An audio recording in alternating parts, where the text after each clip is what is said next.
आं बड' राइटार्स एकाडेमिनि गाहाय नेहाथारि आनन्दराम औवारी एक्चुअली थांनाय जितु 2000 मायथाइनि जितु 27 जानुवारि जितु थामथि बर' आखर जालांबाय बिनि सायाव जों जोबोद गोजोननाय मोन्दोंमोन। नाथाय जों जेब्ला सुक्ति जानायनि जितु माबाखौ दफाफोरखौ नुबाय बेखौनो जों जोबोद संखिनाय फैदों। ओमफ्राय थेवब्लाबो जों ओरै सानदोंमोन जे दा बेखौ लानानै जोंनि गेजेराव जों गोबां गालाय गुजाय फैदों। किन्तु जों सानो जे बे गालाय गुजाया जुदि मोनसे जानाय नङामोन जुदिहाय बिटिसि सुक्तिखौ बे थामथि सुक्तिखौ जुदि जोंनि आगोलनि जितु बिटिसि एलेखानि जितु एरिया बे जुदि एसेबो खहा जायाजासे माने सानजाहा गहपुरखौ लाफानानै सिमुलुगुरिसिम जुदि फोलावनायमोनब्ला बेवहाय थारैनो जोंनि गेजेराव जेबो हेंथा गैयामोन। किन्तु दा नुनो मोन्दों एक्चुअलि दा जोंनि बिटिसि एलेखाखौ जितु 6 सिड्युल आगुनि मोनखानाय बेखौ दानख'नानै गोबां गामि गोबां हयथ' माबाखौ दाननानै दा बेबायदि मोनसे बिटिआरखौ दाफिननाय बाथ्रा फैदों आरो बेखौ जों दा संखिखांदों। आरो बिनि थाखाय जों बड' राइटार्स एकाडेमि आसलथे जोङो दिदोमै बा जोबोद गोजोनै थानो हायाखै।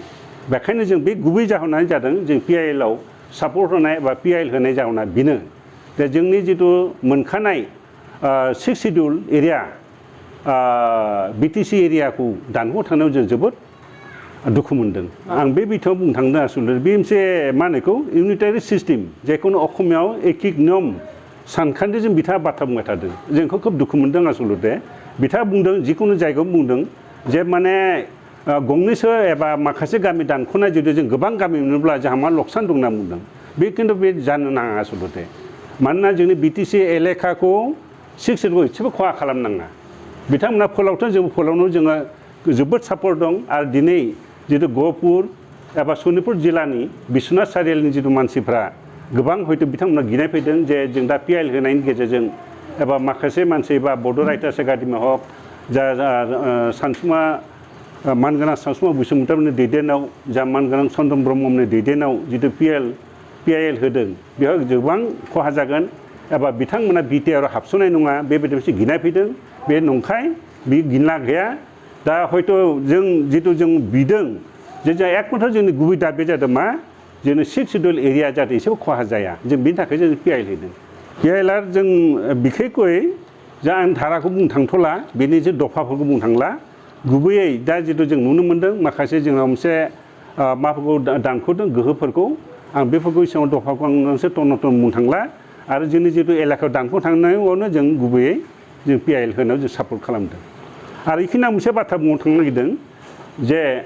थांनाय 16 जानुवारियाव 2021नि CITआव जेब्ला मोनसे जथुम्मा जदोंमोन बिटिआर सरकारनि हांख्रायनायाव बै समाव जोंनि मानगोनां दानि जितु मिनिस्टार उरखाव गोरा ब्रह्मआ मोनसे बाथ्रा बुंदोंमोन जे जुदि गंसे गंनै गामि दाननायाव जोंहा जेबो आपत्ति गैया होनना बुंदोंमोन। बै समाव उरखाव गोरा ब्रह्मआ मानगोनां उरखाव गोरा ब्रह्मआ बेबायदि बाथ्रा बुंदोंमोन। नाथाय बिथाङा बुंदोंमोन जुदिहाय जे गोबां गामि दानख'योब्ला टाउन सहर दानख'योब्ला नाथाय जों जना थाया जों आन्दलन खालामनांगोन साफ्रोमबो आन्दलन ओंखारबोनांगोन होनना बुंदों। दा बिदिब्ला बे बिथां बुंनाय बाथ्राजों दिनै बड' राइटार्स एकाडेमिया जे बा मोनसे पिआइएल होनायाव सापर्ट होदों बा जोंनि सानसुमैफ्रा किसुमान मोनसे जितु हसेतन बेक्तिफ्रा मानसिफ्रा जे पिआइएल होदों बे पिआइएल होनायजों आरो बे बिथां ब्रह्म बुंनायजों फाराग गैया जेबो। खारन बिथाङा जितु आन्दलननि बाथ्रा बुंखादों आन्दलन खालामनांगोन होननानै अब्ला बे पिआइएल होनायाबो मोनसे आन्दलननि हाबाफारिखा आं बेबायदि बुंनो थाङो। बे खेथ्रआव नंगौ जे जोंनि बिथांमोना गुबै मेसेजखौ होआखै हयथ' बिथांमोना जे खाबु मोनाखै जोंनि जितु बिटिसि एरियानि मानसि एबा नन बिटिसि हक जोंनि बर' हारिया गुबै बाथ्राखौ हयथ' मिथिनायनि मोनसे राहा मोनाखै आरो बिथांमोनखौ मिसलेट खालामनो बायदि नुदों। खिन्थु दा बे पिआइएल होनो आसलथे जेबो गिला गैया। हयथ' आं सानो जे बे माबाखौ मावफुंनायाव सुक्तिनि दफाफोरखौ मावफुंनायाव हयथ' एसे गोबाव जानो हागौ पिआइएल होनायाव खिन्थु बियो जेबो खहा जाया।